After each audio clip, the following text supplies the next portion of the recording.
दे धडक बेधडक आपल्या परिसरातील ताज्या घडामोडी, घटना, समस्या, विविध क्षेत्रातील सर्वदूर बातम्या पाहण्यासाठी लोकशक्ती लाईव्ह न्यूज चॅनलला सबस्क्राईब करा आणि नोटिफिकेशन मिळवण्यासाठी बेल आयकॉनला प्रेस करा।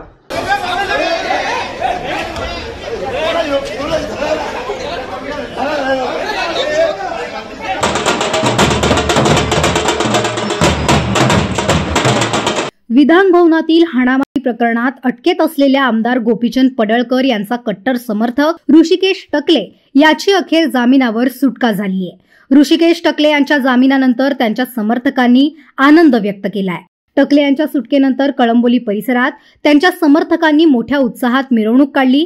या मिरवणुकीत समर्थकांनी ढोलताशांचा गजर करत आणि घोषणा देत आपला आनंद व्यक्त केलाय। मिरवणुकीत मोठ्या संख्येने समर्थक सहभागी झाले होते।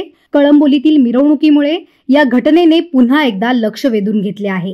विधान भवनात ऋषिकेश टकले आणि राष्ट्रवादी काँग्रेसचे नेते जितेंद्र आव्हाड यांचे समर्थक नितीन देशमुख यांच्यात तुंबळ हाणामारी झाली होती। या प्रकरणाने राजकीय वर्तुळात खळबळ उडवली होती। दोन्ही बाजूंनी एकमेकांवर गंभीर आरोप केले गेले होते। या घटनेनंतर पोलिसांनी टकले आणि देशमुख या दोघांनाही अटक केली होती।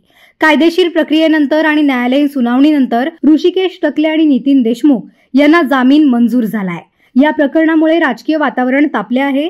काही राजकीय पक्षांनी टकले यांच्या सुटकेचे स्वागत केले आहे, तर काहींनी यावर नाराजी व्यक्त केली आहे। लोकशक्ती लाईव्हसाठी न्यूज ब्युरो, नवी मुंबई।